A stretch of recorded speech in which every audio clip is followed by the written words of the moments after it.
Mining is the process of processing transactions. So everybody's heard of the blockchain, and the blockchain actually has blocks in the blockchain. Well, these blocks just don't fall into the blockchain by themselves. They have to be put into the blockchain, and that's done by mining. So all these miners are out there, they're attempting to put the next block into the blockchain. Welcome to the Plan B CRNA podcast. I'm your host, Bobby Jones, and I'm so excited that you're here. The Plan B CRNA podcast is the only show made specifically for nurse anesthetists who are exploring options outside of their traditional career paths. This is the place to expand your mind and your goals as we uncover new ways to produce side income together. Join me for some honest, unscripted discussions with other CRNAs who are transforming their financial lives. This episode is brought to you by On-Call Capital. On-Call Capital is dedicated to educating CRNAs and other healthcare providers about investing outside of the traditional stock market. On-Call Capital also provides opportunities for you, yes, you, to create passive income and generational wealth while also lowering your taxable income through investments in the apartment and alternative investment spaces. If you haven't hit subscribe yet, make sure you do that right now so that you don't miss an episode. Thanks so much for joining me today. And now, on with the show. Welcome to another Provider Spotlight episode of the Plan B CRNA podcast. I'm your host, Bobby Jones, and my guest today is just embarking upon his own anesthesia career. However, he has something completely different up his sleeve, a cryptocurrency mining business. Braxton Ball is currently an SRNA at Midwestern University in Phoenix. Now, he started his own mining company, T-Ball Miners, while he was still in nursing school. He thoroughly enjoys healthcare and anesthesia, but his real passion is in business and entrepreneurship. Welcome to the show today, Braxton. Awesome. Thank you for having me. I appreciate it. Yeah. Now, a lot of people take up various hobbies when they're in nursing school. I knew people who were runners or they got into weightlifting or something like that. You decided to start a mining company. So how in the world did that come about?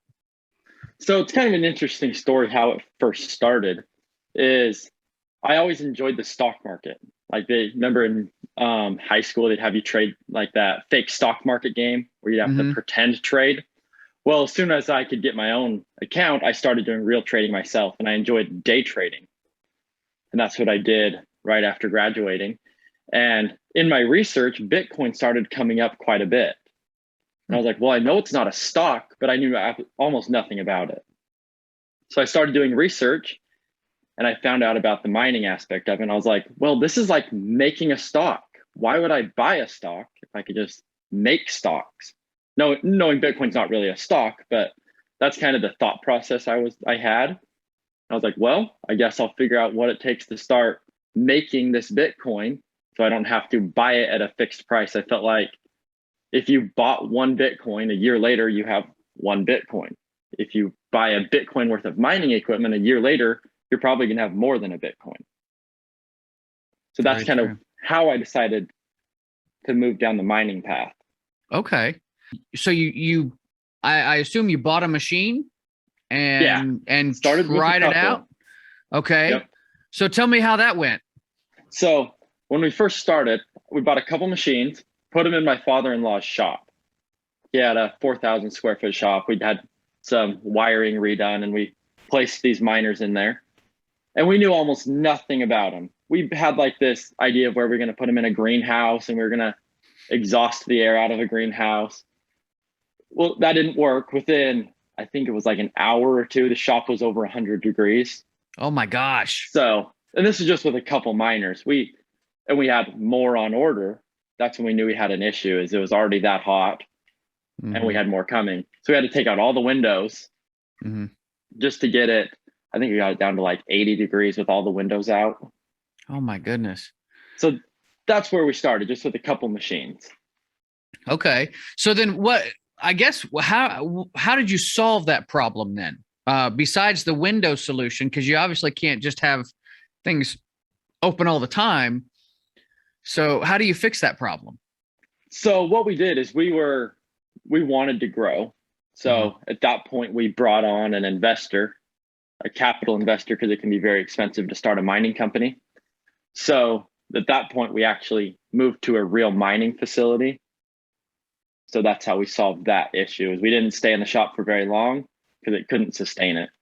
Gotcha. We actually had the power company banging down the door saying, "You're going to blow up the transformers. You have to stop doing whatever you're doing in there." Oh my This was in the winter. They're like, "You're lucky it's 0 degrees out here, because if it was 90 outside, the transformers would blow up." Oh, wow. So I didn't even realize, when you told me that story before, I didn't realize that it was in the winter. yeah, that's So- how we got away with it. Oh my gosh. It was during the winter we were exceeding the capacity of those transformers. Okay. But I knew nothing about power. I didn't even know that was a thing. So yeah. So now from that point, you start this business, you're in nursing school, you graduate from nursing school, and you're practicing. So your business is starting to take off a little bit. Your nursing career is starting to take off. What made you decide to make both of those things harder by going to anesthesia school? Well, anesthesia school was always, that's a good question. Anesthesia school was always my goal. Yeah. And I figured I already went through nursing school. I already worked my time in the ICU. So I might as well just finish it off. Yeah. And it's worked good. All the time that I worked as a nurse, I worked nights, never worked a day shift, so that I could run the business during the day. Just slept a few hours and then switched over to business. Yeah. How old are you? I'm 27. 27. See, I did the same thing when I was 26, 27, was work nights in the ICU. And I'd get along with just a few hours of sleep now. So enjoy those days, because now, my goodness, I need 8 hours to function, it seems like. But that's fair. But yeah, man. Well, that's awesome though. I mean, and that was one of the things I loved about night shift anyway, was you could get up and the next day you just kind of had the whole day ahead of you. Yep. If you weren't, too exhausted from the night before, if you weren't run ragged, you could do stuff the next day, and that was pretty cool. Yeah. Yep. That's what I liked most about it. Nice. So I was already on this path, and the business just kept taking off. Mm-hmm. That was my first business I started, and I didn't know how it was going to go, and it just kept taking off. So the business grew, and I continued the CRNA path as well. Okay. And they didn't conflict. So I think that's how I was able to keep going on both. Yeah. Well, and that's nice. So, obviously you do your CRNA stuff, the schooling and the clinicals and all of that during the day. So how has that affected your schedule with running the business? Do you have partners that help you, or is it still kind of a one-man show? So our main facility is in Idaho, Mm-hmm. and I'm obviously not in Idaho. I'm Mm-hmm. down here in Phoenix. So I do have 2 partners in Idaho that run the facility, though I still do a lot of the day-to-day operations. Okay. I'm just in my didactic portion of anesthesia school, so I don't have clinicals yet. Okay. So I just have my 6 to 8 hours of class every day, and I just take calls between class. Okay. I know the dynamics will change a little bit once I'm actually in the clinical arena. Yeah. So I might have to push some of these responsibilities I have onto my partners at that point. Yeah. But it sounds like you've got a pretty flexible system in place. So that's good. Yeah. Yeah, it works really good. Very cool, man. So, I guess, my next question was going to be about the challenges you faced with kind of balancing all this stuff. But, from the sounds of it, it hasn't been too bad for you so far. Yeah, so far, time management, it was a challenge, but I feel like I've got it down pretty good so far. Mm-hmm. Between the business and school or nursing. Mm-hmm. Very cool. So let's get more into this business itself. So what exactly is cryptocurrency mining? You're obviously not picking up pickaxes. It's machines doing the work. So why is it called mining? What are the similarities involved with that? So mining is the process of processing transactions. So everybody's heard of the blockchain, and the blockchain actually has blocks in the blockchain. Well, these blocks just don't fall into the blockchain by themselves. They have to be put into the blockchain, and that's done by mining. Mm-hmm. So all these miners are out there, they're attempting to put the next block into the blockchain. Okay. And that's how it processes those transactions. Okay. And then associated with putting the block into the blockchain, there's something called a block reward. So the blockchain pays the miner saying, hey, thank you for solving that set of transactions. We'll give you this reward. And the reward is in the cryptocurrency that you're mining. Okay. So does that go to like just the last user or miner who puts in that last piece? That's who the reward goes to, or how does that work? So how it works is we have these miners. They're just like a metal box, and they're attempting to put the block into the blockchain. It's called a hash. They hash it like 100 trillion times per second. So they're going pretty fast, and even one miner by itself would take something like 50 years to ever put a block into the blockchain by itself. Oh, wow. So what you do is you join something called a pool, Mm-hmm.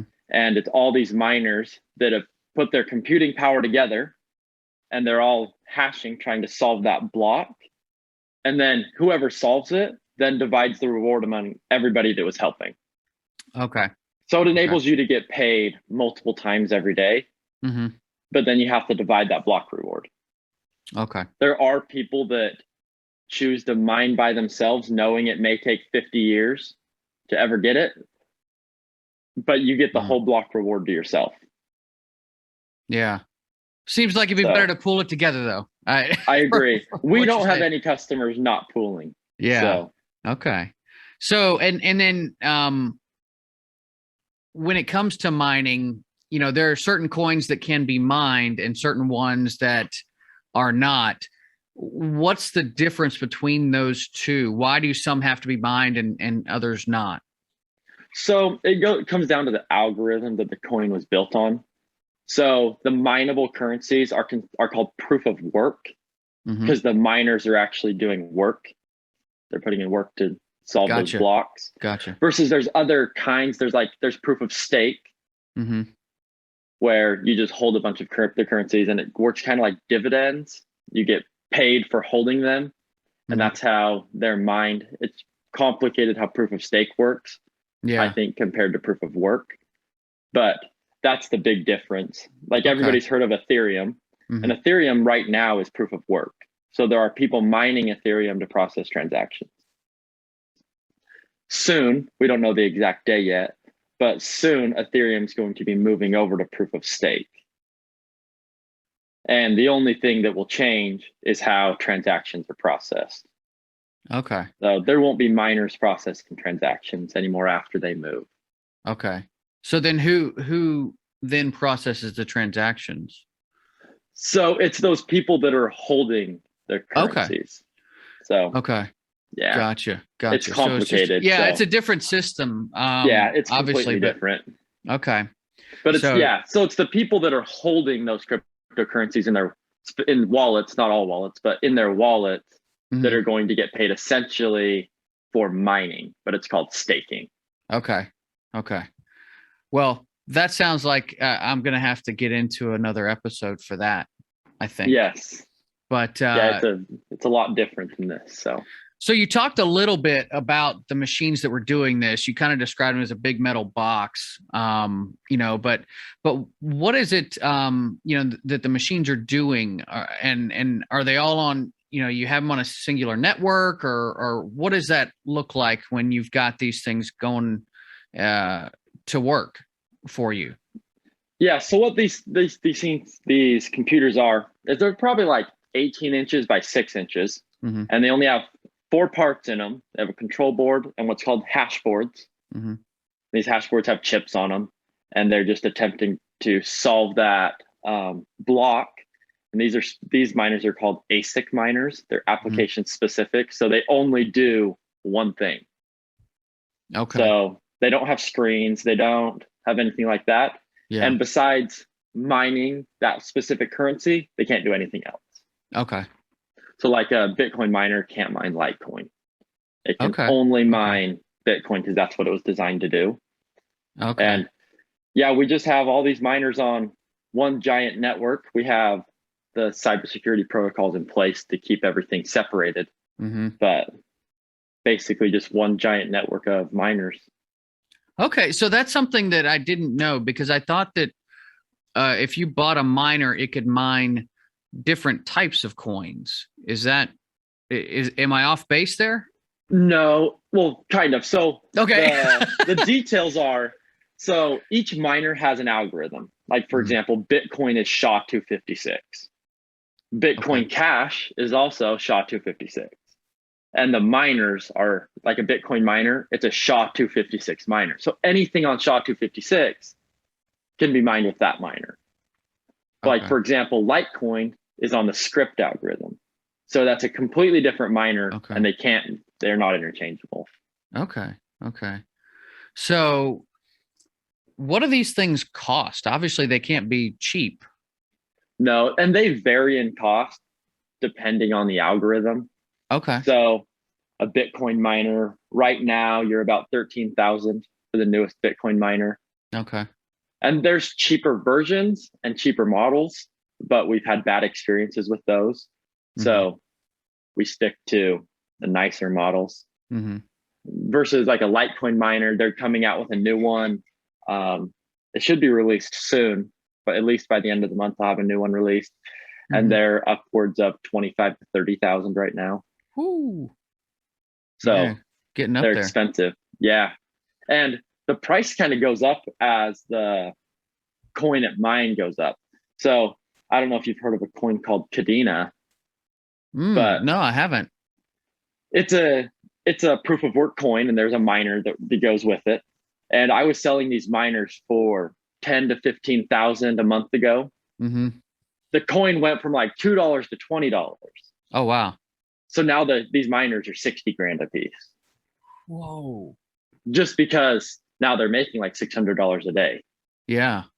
So the price increases with them. Everything, it's kind of a spot pricing model.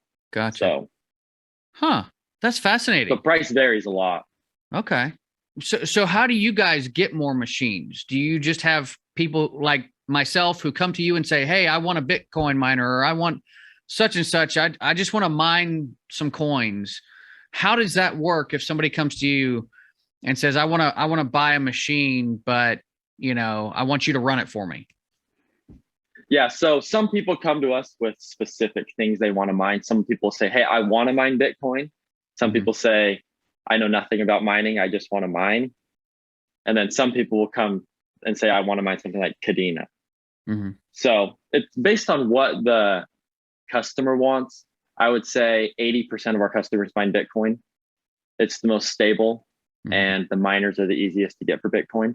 But yeah, someone just comes to us, kind of gives us a budget of what they're looking to spend on mining equipment. And we have a bunch of different brokers we work with in China to get that equipment over here. Okay. Because I would say 99% of what you see on the internet for miners is probably a scam. Yeah. So. And that's another thing about crypto. They're tough to get. Yeah. I mean, and that's, I've heard, I've heard it described as kind of the wild, wild west. And I know that that's not exactly accurate to describe cryptocurrency in general. Because it is, there is a certain form of stability that's entered into crypto, particularly with Bitcoin and Ethereum. Nobody's saying that they're going to go anywhere now. I mean, there's some people who are naysayers and, it's, what if Bitcoin goes to zero? Well, I mean, that just doesn't seem like a reality right now. It's big enough now. It's probably not happening. Yeah. But I mean, I guess, for you guys, there's a certain like break even point that, because you're spending money on electricity and, the facilities and all that kind of stuff. And on the miners themselves, there's got to be some kind of a break even point for you guys when it comes to mining. And I was wondering what that was. Is it different for different coins? Obviously, with one particular machine being able to mine one coin, another mining another, you must have some different breakpoints in there. Yeah, so it would be different for every every coin. And one of my customers asked me last week, what does Bitcoin have to drop to for me to not even be able to pay my hosting fees anymore? And it was like $8,000. Mm-hmm. At $8,000, you can't pay your hosting fees. Okay. I think if Bitcoin dropped to $8,000, people would be buying it up like crazy. Yeah, I think it all might be bought before it hits that. Yeah, I think it'd probably be bought I'd up. buy a bunch. Yeah, shoot, if it dropped down below 50 again, I'd be buying a bunch. Yep, I agree. Man. So then I take it. So your customer base, they come from a lot of different walks of life then, and you have different offerings for these different customers. So I'm sure you have a lot of people that come to you and are interested. So what are you guys doing as far as expansion? And are you going into different territories or, different types of coins that maybe you weren't as interested in, or how does that look for you guys? So in terms of facility expansion, we have our facility we started with in Idaho Falls, but we're currently building in various stages of the building process. We're currently building 4 additional facilities. Okay. We have a facility. So our current operating facilities are in Idaho, Pennsylvania, and Georgia. Okay. And then we have our Pennsylvania and Georgia are co-owned facilities. They're not 100% owned by our company. Mm-hmm. But the 4 we're constructing now, they will be 100% owned by T-Ball. Okay. And we have plans for even more after that. We know that the hosting industry is in high demand. And if we build facilities, they're going to fill. So though we only have 4 under construction, we have many more in the planning stage still. Okay. Well, that is so cool. And building facilities can't be cheap, I'm sure. No, it's the power that costs a lot, the electrical infrastructure. Yeah. So, yeah, these transformers can be $200,000 for a single transformer. Oh, wow. And that's one small piece of the whole, everything you need. Yeah. So. Yeah. Well, that's pretty amazing. These buildings, I'm kind of fascinated by that because, you do hear people talk about the energy usage and things like that. And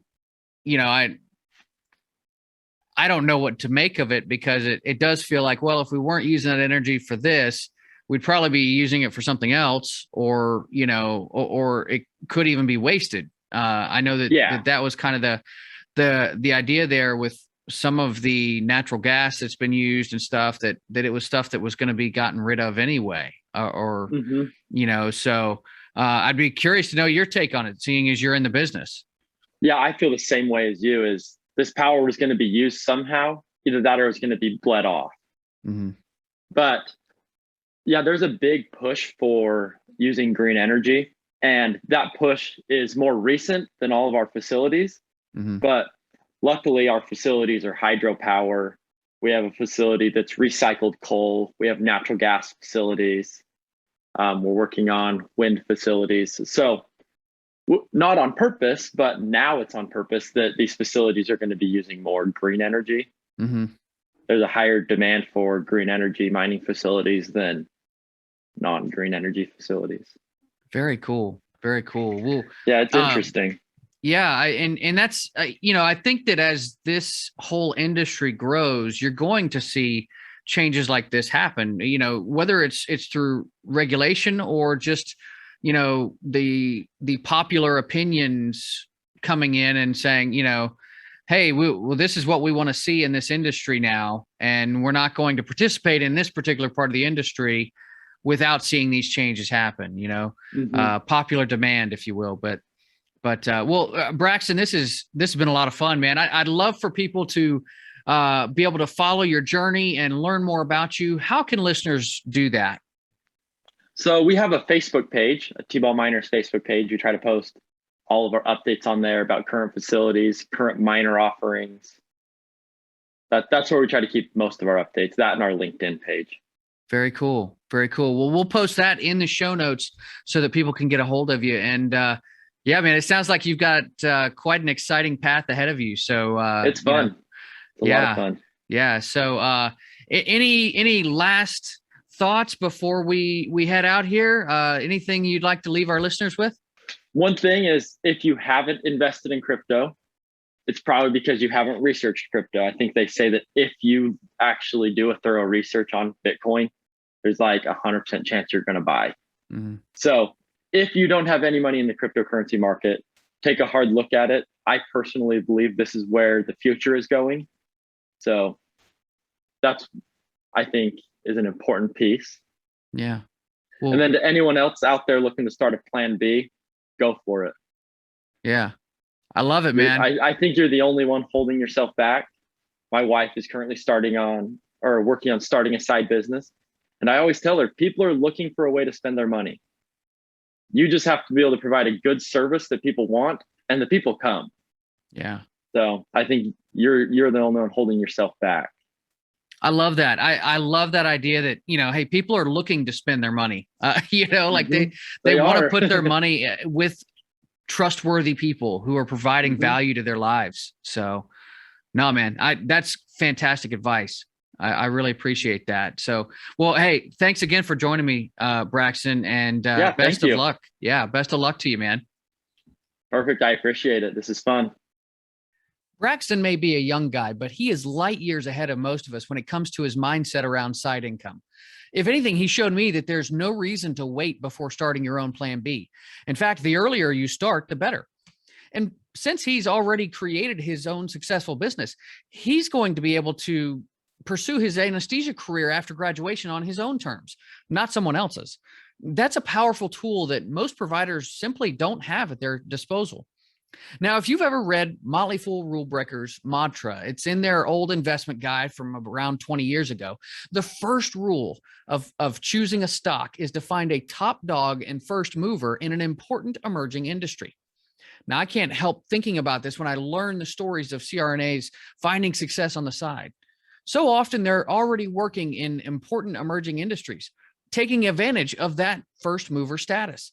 Whether it's in crypto, CBD, med spas, or life coaching, some of the tenets of choosing the best stock to invest in also apply to choosing the right plan B for you.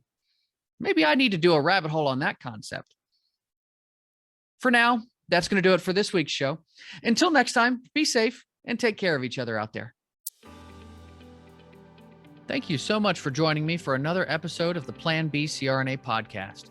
If you haven't already subscribed and reviewed the show, I'd be honored if you took the extra time. It really helps to expand our reach and get the word out about the show. If you're a CRNA who is interested in sharing your story on our podcast, I'd love to have you. Please email me at bobby@oncallinvestments.com for more information. This episode was brought to you by On Call Capital. They are dedicated to helping providers like you develop passive income and generational wealth through investments in the apartment and alternative investment spaces. Feel free to check out their website at www.oncallinvestments.com and subscribe to their free educational email series. You can find On Call Capital on Facebook, Instagram, and Twitter. You can also check out our YouTube page, where you'll find all of the show episodes along with other educational videos. Thanks for listening, and we'll see you on the next episode.